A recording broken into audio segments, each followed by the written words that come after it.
the door on my past, which I never wanted to do, because until age 60, my past defined me.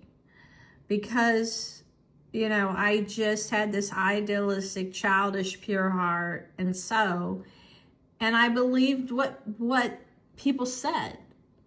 And I kind of just put my sights on someone I thought was an angel to help. And then I like Frankie Valli, and I thought he said in concert that he had hard knocks growing up and he believed in his dreams. And I knew that he had been bullied in school and he learned to be tough.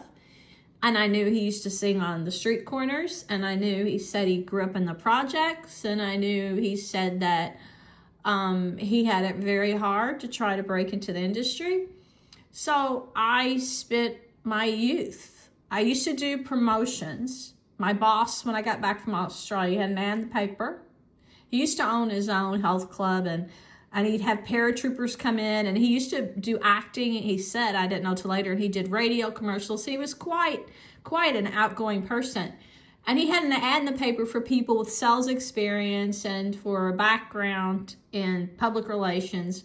But I learned that my dreams came true. I was taught by the Pearsons when I was in Australia. When I left, they gave me a card that said, Sherry, you've spread your wings, you've spread your wings, the world's your oyster.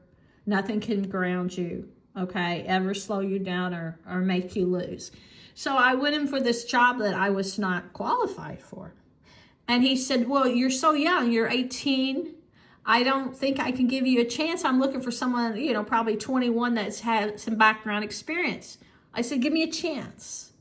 It turned out it worked out great. I ended up working for him off and on for 3 years, and we did promotional work for businesses that were going under, and I got to travel and see the United States.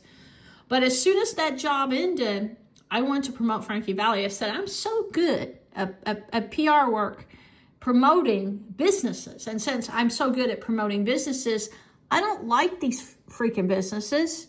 They give me no inspiration, but I'm going to go promote my favorite artist because I found out that his management company, Avnet, is shitting on him, and he's not got the popularity that he needs. And he said in concert he's been blackballed.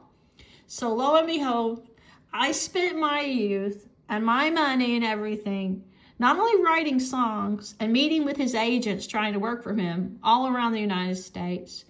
I wanted to really put him on top of everything and understand why he was blackballed. So I did. And then when he made a hit and he was back out again, he did Big Girls Don't Cry. And I'm sure this wasn't his idea. In a rap version, I was in the New York studio after his party the night before.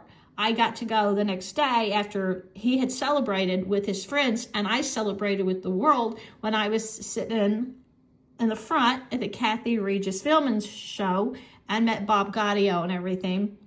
But I'd already given him a word from Newark, New Jersey that made it Frankie Valli Day. And then when I found out that he was going to get the key to the city, the street sign, I called up Newark and I said, will you please give him the key to the city? Because the day I gave him the award, when he was at the restaurant, he mentioned he wanted the key to the city. And the day he got the medal, he said, all my dreams came true today. So then I got him the key to the city. And I remembered when I was in front of the reporters, I got scared because I was very insecure whenever they were introducing me to showing the song. And they kept putting me on the New York news.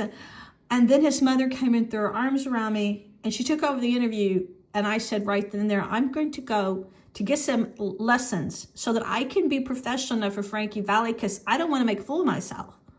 So I went and enrolled in New York Film Academy, and I didn't want to be an actress, but the teachers tried to get me to be an actress. Stephen King's casting director told the whole class, she goes, she's got something I've only seen once in my life. It's called Sparkle. And he was really not very nice. He told the whole class, none of you can make it in the business, but she sparkles. And he said it in front of the whole class. And then John Henry said, I want you to stay out here and go for auditions. I want you to get into acting. I said, no, I didn't come out here to be an actress. I came out here to learn how to act out my characters that I write, story characters. Because when I create story characters, they're real.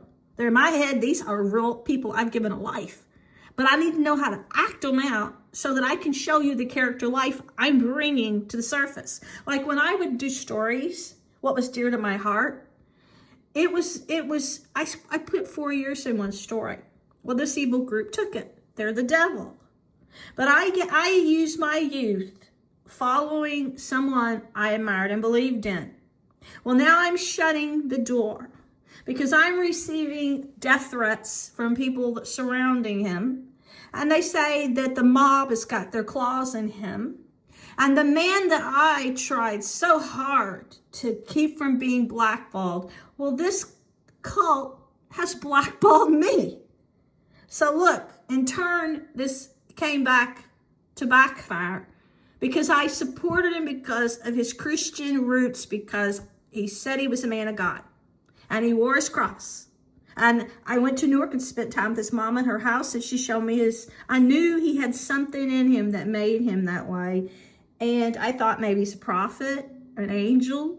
I knew someone in his bloodline had a calling. Well, his mama showed me his aunt that was there in a picture. That was a nun. But now I can see that I've hurt myself. Do you understand? That devil's here now. But I'm going to shut the door. The devil's gone.